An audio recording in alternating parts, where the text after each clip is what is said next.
ada toilet. Kalau sakit perut nahan dulu nyampe pagi. Anak-anak kalau mau buang air besar manggil-manggil, takut ular. Sekarang alhamdulillah udah bersih, nyaman, bagus.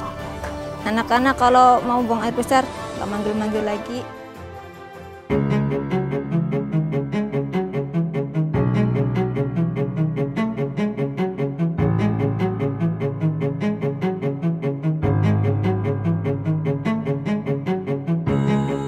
Begitu besar manfaat yang dirasakan masyarakat dengan adanya sanitasi di lingkungan mereka.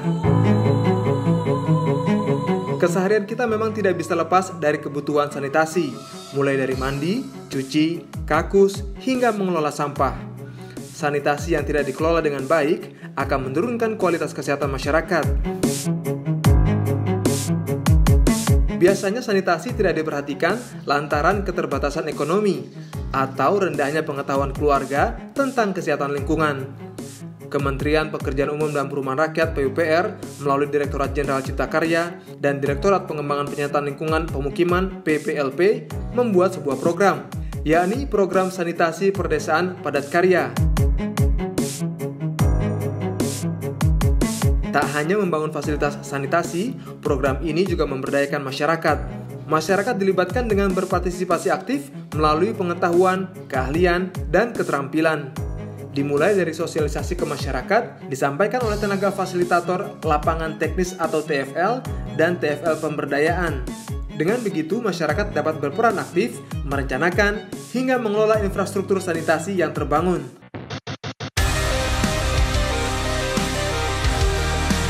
Tahapan pemberdayaan berikutnya adalah pemetaan sosial pada berbagai hal yang terkait dengan penanganan persoalan sanitasi dan pembangunan infrastrukturnya. Mulai dari survei masyarakat berpenghasilan rendah atau MBR, ibu hamil, anak stunting, dan lokasi yang biasa digunakan oleh warga untuk buang air besar sembarangan atau BABS. Dan yang paling penting adalah ketersediaan air bersih.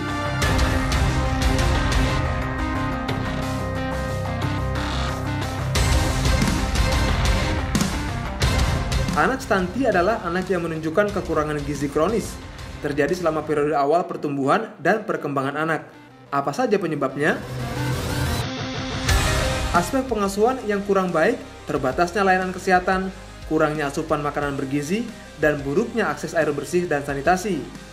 Hasil dari pemetaan sosial inilah yang menjadi dasar menyusun Rencana Kerja Masyarakat atau RKM, Rencana Teknik Rinci atau RTR Pembangunan Sanitasi.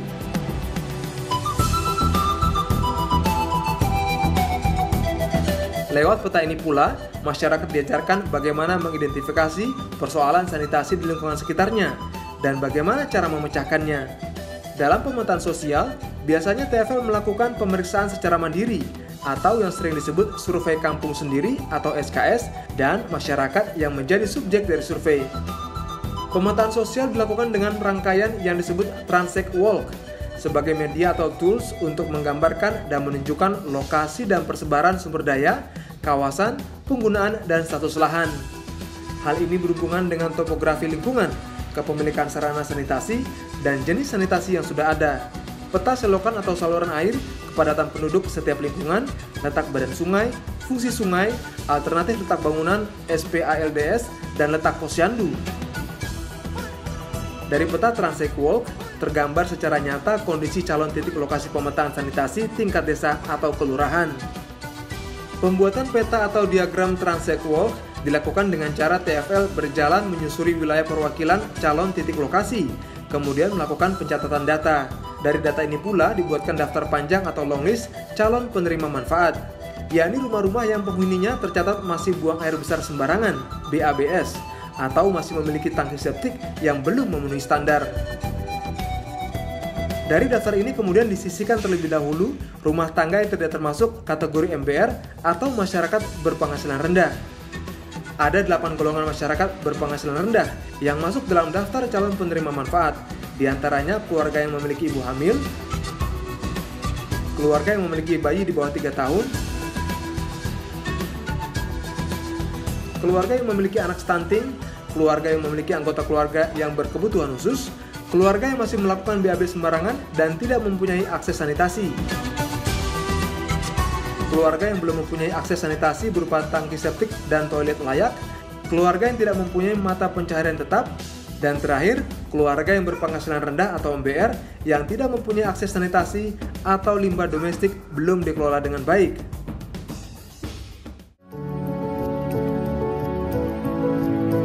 %35% upah pekerja dan 5% untuk kegiatan non-fisik. Dalam program ini, 60 sanitasi padat karya yang telah terbangun mengubah pola hidup masyarakat menjadi lebih baik. Lingkungannya pun menjadi lebih bersih, karena masyarakat tidak lagi membuang air limbah domestik ke sungai, tidak BAB di sembarang tempat, dan mengelola sampah. Dulu antri mau mandi, mau nyuci, nunggu sampai 4-5 rumah bergilir dulu, Bu. Nah, sekarang udah enak, mau mandi, mau nyuci, mau apapun udah enak, udah ada tempat sendiri.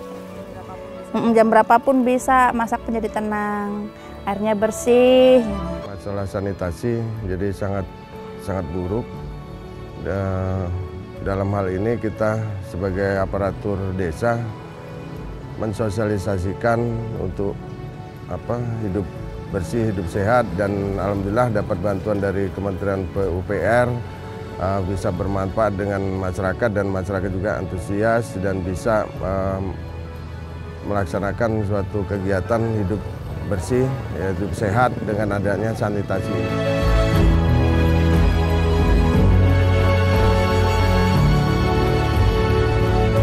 Menurutnya angka stunting, terbangunnya perilaku hidup bersih dan sehat, serta membaiknya kondisi sanitasi secara umum menjadi penanda bahwa pemberdayaan masyarakat telah menuai hasil yang positif.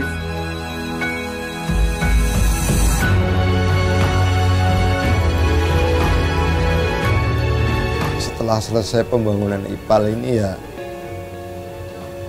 saya merasa puas. Terus banyak dukungan dari warga gitu.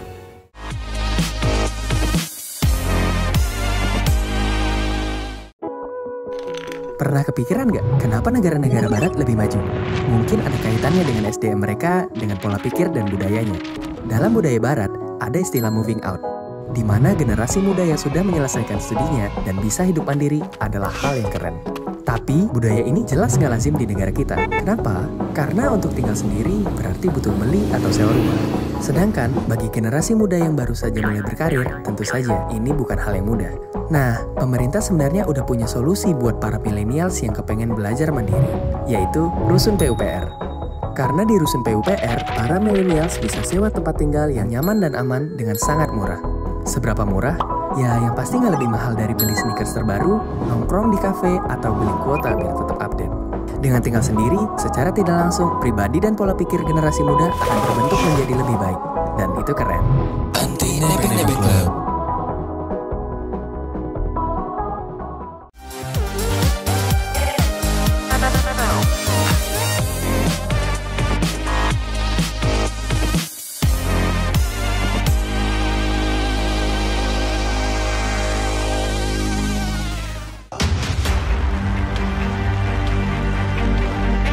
Tinggal di desa ataupun di kota, kalau tidak punya wawasan yang baik tentang pola hidup bersih dan sehat, akan membuat lingkungan menjadi kumuh. Seperti kehidupan warga Talun Sumedang, Jawa Barat. Walaupun dekat dengan kota, sebagian besar warga di sini buang air besar sembarangan di sungai. Bahkan pada 2017, tercatat lebih dari 250 rumah tidak mempunyai septic tank. Mereka terbiasa membuang limbah kotoran langsung ke aliran sungai Cipeles melalui pipa yang disalurkan langsung dari kamar mandi. Dulu itu buangan itu langsung ke sungai sampai ke peralon-peralon itu mungkin kelihatannya lebih jorok lah kelihatan. Nah sekarang setelah ada program ini, alhamdulillah Bu, masyarakat mungkin di sini untuk kesehatannya bisa lebih meningkat, terus kebersihannya bisa juga lebih meningkat.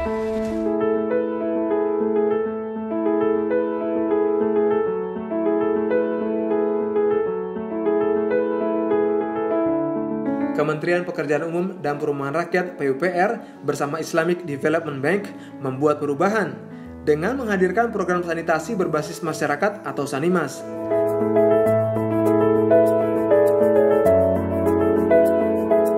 Hasilnya, pada akhir 2018, warga RW 4 bukan hanya memiliki saluran pembuangan yang layak, tetapi juga mempunyai banyak kegiatan baru di sekitar infrastruktur Sanimas yang telah dibangun. Pokoknya tempat ini meskipun tempat buangan, mungkin senyaman mungkin mau dibikinnya begitu.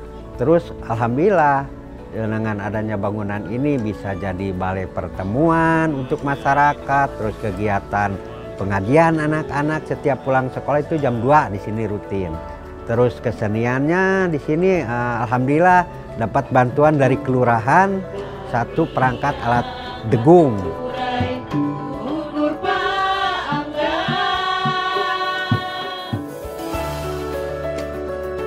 Realisasi program Sanimas di Kelurahan Talun tidak semudah membalikan telapak tangan. Banyak kendala dan tantangan yang dihadapi di lapangan.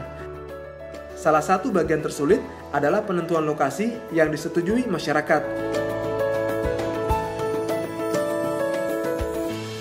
Sebagai ketua kelompok swadaya masyarakat di wilayahnya, Endang tahu betul tantangan yang dihadapinya ini.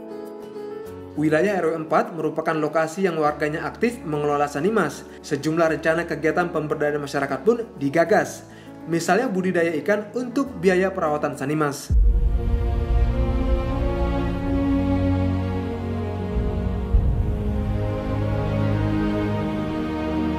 Di sana memang sudah diprogram, ini harus ada KPP. Jadi panitia untuk pemeliharaan bangunan ini. Nah, di sini kita panitia harus kerja keras lagi karena tidak mungkin sepenuhnya saya harus istilahnya mengandalkan swadaya masyarakat. Rencana kedepannya programnya kita mau bikin kolam ikan supaya dapat penghasilan KPP itu. Jadi tidak sepenuhnya mengandalkan dari iuran masyarakat. Setelah di RW 4, Kelurahan Talun kembali mendapatkan dana tambahan untuk pembangunan Sanimas di 2 lokasi lain, yakni RW 5 dan RW 3 Talun Tengah. Hasilnya, infrastruktur yang dibangun pada 2019 ini membuat 120 kepala keluarga memiliki tangki septik. Justru ini kesempatan, Bu. Jangan molak, justru ini kesempatan. Bisa mungkin nantinya sebagai contoh, silahkan datang ke wilayah kami ke Talun. Alhamdulillah tidak ada bau sama sekali. Sanitasi berbasis masyarakat Sanimas menjadi solusi untuk mengurangi bahaya tercemarnya sungai. Sanimas turut pula membantu masyarakat agar hidup bersih dan sehat. Hal penting lainnya, Sanimas menyediakan tempat baru yang bisa dimanfaatkan warga untuk kegiatan sosial, kemasyarakatan, dan kegiatan positif lainnya.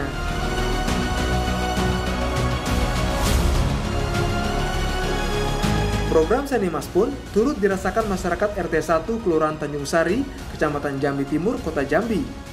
Di sini program Sanimas lebih pada pengolahan air limbah atau IPAL. Dengan adanya program Sanimas, RT 1 Tanjung Sari kini terbebas dari predikat kawasan kumuh perkotaan. Infrastruktur program Sanimas menjadikannya lebih bersih, sehat, dan juga rapi. Keadaannya sih ya kumuh gitulah, aliran airnya kurang lancar kan dari kamar mandi orang, juga menimbulkan bau sama mungkin jentik-jentik nyamuk lah yang banyak. Ya alhamdulillah sekarang lebih baik warga ke saya karena mau diurusin lah semua sampah-sampahnya gitu. Nggak merasa jijik karena sudah nekat, tekad bulat ya sudah, tanggung jawab. Setiap daerah mempunyai kendala pada tahap sosialisasi pembangunan program Sanimas. Ini juga yang dialami Nasoka sebagai Ketua Kelompok Pemanfaatan dan Pemeliharaan atau KPP. Mulai dari penolakan warga hingga ancaman cuaca yang tidak dapat diprediksi. Banyak sih orang protes, apa sih Sanimas ini? Apa sih gunanya, manfaatnya kan? Mereka belum tahu sih apa artinya Sanimas. Yang paling sedih sih waktu penggalian IPAL itu sudah 2 meter digali, itu sorenya hujan, jadi IPAL itu runtuh semuanya, nggak ada sama sekali bekasnya galian. Tekanan dari mereka yang tidak sepakat dengan program sanitasi berbasis masyarakat kerap membuat kendor semangat para pengelola Sanimas. Ya, kendalanya lagi waktu proses pembangunan, kayak si Bujumnya mau berhenti, jadi saya ya ketekan lagi. Mungkin sudah kesel lah sama tingkah, terutama KSN-nya sih. Kurang kompromi sama Bujumnya. Saya kasih semangat Bujum, ayo kita sama-sama untuk bangun IPAL ini. Setelah semua tantangan terlewati, Kelurahan Tanjung Sari menjadi bersih dan rapi. Kolam pengolahan IPAL komunal pun sudah terbangun secara gotong royong oleh masyarakat. Di atas IPAL dapat digunakan sebagai balai pertemuan warga, dan lahan kosong yang tersisa di sekitar kolam dimanfaatkan untuk budidaya ikan gurame dan tanaman kebutuhan sehari-hari. Setelah selesai pembangunan IPAL ini ya, saya merasa puas. Terus banyak dukungan dari warga gitu. Alhamdulillah sih, terbangunnya IPAL di Tanjung Sari ini terutama untuk anak-anak sekolah bisa main-main di atas IPAL itu. Ya pada makan di situ bareng-bareng. Alhamdulillah sekali sih bisa bermanfaat bagi warga di sini sih. Tugas Nasoka sebagai Ketua KSM dan anggota KPP lainnya belum usai. Pemeliharaan IPAL komunal sangat penting dilakukan agar tidak menimbulkan masalah. Selain melakukan pekerjaan fisik, para anggota KPP pun harus memberikan edukasi kepada masyarakat agar ikut berpartisipasi dalam memelihara dan menjaga saluran IPAL. Setelah proses sosialisasi dan pembangunan yang cukup panjang, warga kini merasakan manfaat keberadaan Sanimas. Lingkungan bersih pun tercipta, perilaku hidup bersih dan sehat masyarakat juga meningkat. Saya ucapkan terima kasih banyaklah untuk PUPR Pusat bisa ngasih Sanimas ke Provinsi Jambi ini khususnya. Mungkin ya masih banyak lagi lah PR di Jambi ini, mungkin bisa ngasih lebih banyak lagi untuk Sanimas di Jambi.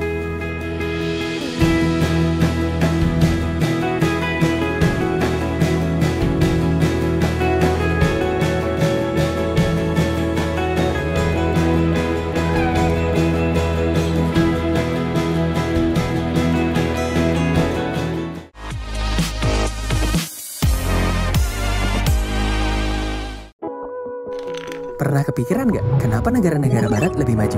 Mungkin ada kaitannya dengan SDM mereka, dengan pola pikir dan budayanya. Dalam budaya barat, ada istilah moving out, di mana generasi muda yang sudah menyelesaikan studinya dan bisa hidup mandiri adalah hal yang keren. Tapi, budaya ini jelas nggak lazim di negara kita. Kenapa? Karena untuk tinggal sendiri berarti butuh beli atau sewa rumah.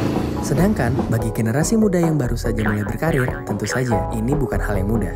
Nah, pemerintah sebenarnya udah punya solusi buat para millennials yang kepengen belajar mandiri, yaitu Rusun PUPR. Karena di Rusun PUPR, para millennials bisa sewa tempat tinggal yang nyaman dan aman dengan sangat murah. Seberapa murah? Ya, yang pasti nggak lebih mahal dari beli sneakers terbaru, nongkrong di kafe, atau beli kuota biar tetap update. Dengan tinggal sendiri, secara tidak langsung, pribadi dan pola pikir generasi muda akan terbentuk menjadi lebih baik. Dan itu keren. Anti Nebeng-Nebeng Club.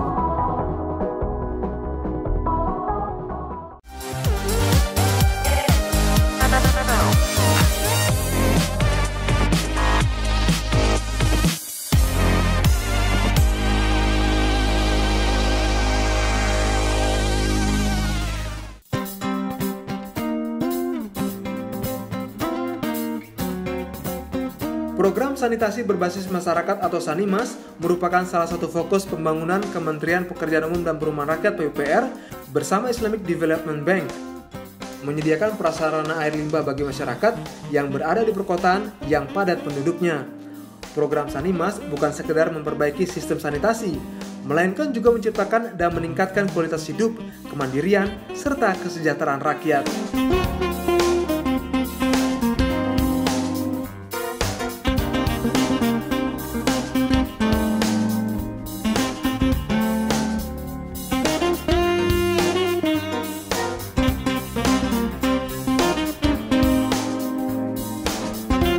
Pembentukan kelompok sosial dan masyarakat pada setiap program Sanimas selalu dilakukan agar ada partisipasi masyarakat dalam membangun dan mengelola fasilitas yang selesai terbangun.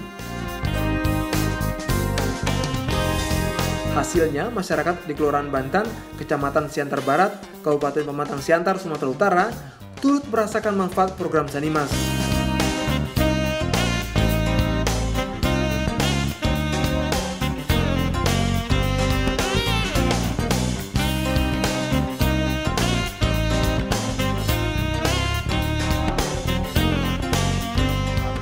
Membantu sukarelawan selama 9 minggu tuh kami full time tuh selama 9 minggu, tapi setiap hari Minggu kami bergotong royong dari jam 8 sampai jam 2 siang. Ya, masyarakat sangat bersyukur, berterima kasih. Ya, selama ada Sanimas IDB itu biasanya PHBS yang dilakukan kepada masyarakat sangat rentan dan sangat rendah. Sekarang orang sudah tahu di mana tempat-tempatnya yang akan dibuang, nggak sembarangan, sudah baik masyarakatnya. Kolam itu sebelum dilakukan, premanisme sama pejudian, orang mabuk-mabukan, bahkan narkoba, perampokan disitulah untuk transaksi semua. Itulah yang saya pandang, makanya saya bergerak dengan masyarakat. Mata air di aliran sungai kecil dekat kawasan pembangunan Sanimas dijadikan tempat bernilai ekonomis. Bangunan IPAL kerap dijadikan tempat bermain anak-anak dan berkumpul warga. Dahulu warga menganggap tempat ini menyeramkan. Kini kesan itu tidak ada lagi. Riuh canda anak-anak selalu terdengar, terutama pada sore hari. Kalau saya punya ide itu karena potensi dengan air yang dari sebelah itu bisa mengalir tanpa mengeluarkan biaya, maka saya berbuatlah kolam renang itu. Itu pun berdasarkan dari tersisanya anggaran dari 425 itu, terbangunlah itu secara perlahan dan ditambah dengan swadaya. Jadilah yang seperti itu. Untuk memanfaatkan bagian hilir dari lokasi pembangunan Sanimas, warga juga membangun kolam ikan. Awalnya warga akan memanfaatkannya sebagai kolam budidaya lele. Hasilnya nanti dapat dimanfaatkan untuk kebutuhan warga setempat. Namun masih ada saja pihak-pihak yang tak senang dengan melihat program positif ini. 10.000 ekor lele mati diracun oknum yang tidak bertanggung jawab. Peristiwa ini membuat warga kesal. Nah, itulah yang buat masyarakat Don yang ada juga pihak ketiga yang untuk membiayain, caranya dia berhenti gitu, karena apapun dijaga seketat apapun itu tetap akan kebobolan. Jadi masyarakat lebih bagus itu nggak usahlah dulu ditanam. Kalau itu saya tidak pernah menyerah dan saya tuh tidak takut dengan mereka kan itu. Apalagi saya dukungan dengan warga-warga itu kuat. Pantang menyerah, warga terus berupaya mendapatkan nilai ekonomis dari kolam ini, sehingga dana pengelolaan dan perawatan Sanimas tidak memberatkan warga. Sumpeno merasa puas atas kegigihannya beserta anggota kelompok swadaya masyarakat lainnya. Masyarakat Kelurahan Bantan menjadi lebih sehat, lingkungan yang menjadi bersih, dan hidup masyarakat pun menjadi nyaman. Bisa PHBS, perilaku hidup sehat dan bersih, tidak sembarangan membuang sampah di drenasi. Ya kan? Nah, kalau macam biasa ya situ preman ngumpul, sekarang sudah bubar, saya tiadakan lagi. Ya warga ya sudah sangat nyaman. Dulunya nggak berani mandi dia setengah hari, sekarang maghrib pun itu nggak takut. Itu kan satu kenyamanan. Sumpeno berharap program Sanimas dapat menjangkau kawasan lain di Kelurahan Bantan, sehingga lebih banyak lagi masyarakat yang dapat meningkatkan kualitas kesehatan lingkungannya.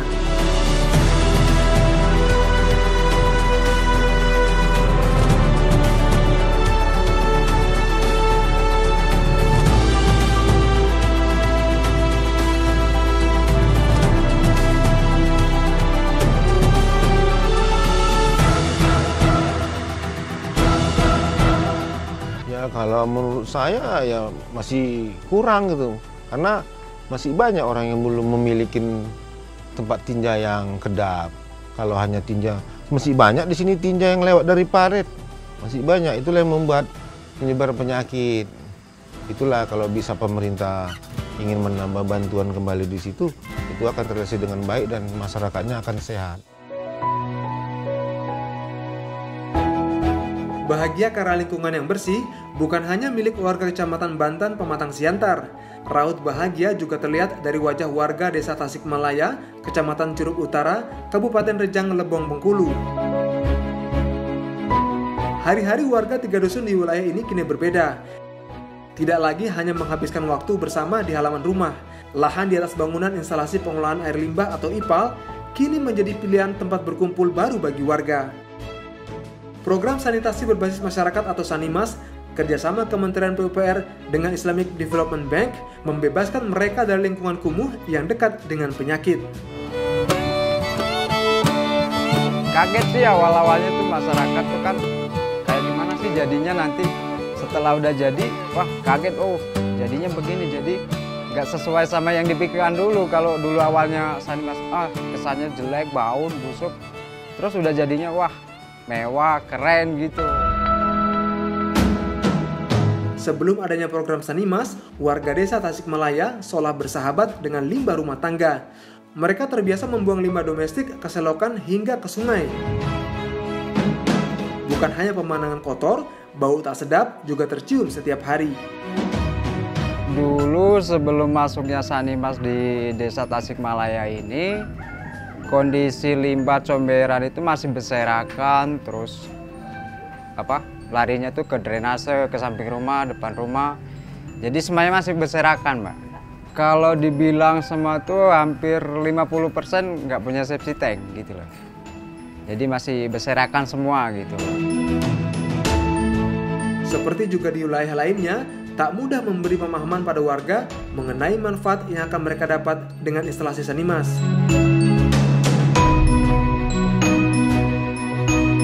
Penolakannya ada kemarin itu seperti ditakutkan nantinya bangunan ini bau katanya.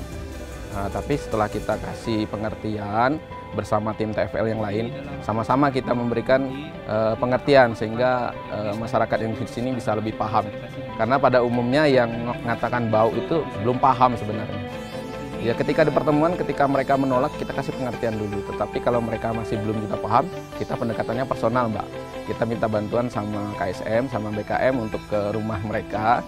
Kita kasih pengertian yang lebih teliti, kita kasih contoh-contoh bangunan yang sudah kita buat, yang memang sudah sukses gitu. Warga didorong agar memiliki kesadaran akan pentingnya program Sanimas bagi kesehatan lingkungan. Kini tidak hanya ketiga tenaga fasilitator lapangan yang bisa tersenyum lega, masyarakat pun bisa memanfaatkan keberadaan Sanimas di Desa Tasikmalaya. Bangunan IPAL sebagai pendukung yang dibangun secara gotong royong oleh masyarakat membantu 65 kepala keluarga dengan 50 saluran pipa pembuangan. Selain itu, warga juga menggunakannya sebagai balai pertemuan, budidaya ikan lele, tempat pancing, bahkan tempat anak-anak bermain. Selesainya pembangunan program Sanimas membawa kesan dan pengalaman berharga bagi para TFL. Pesannya buat masyarakat, khususnya ibu-ibu, bahwasannya dengan adanya program Sanimas ini itu lebih membantu kita untuk menjaga kebersihan. Jadi diharapkan kepada semua warga yang mendapatkan bantuan Sanimas ISDB ini untuk lebih lagi untuk menjaga, untuk menggerakkan KPP-nya dan masyarakatnya untuk merawat.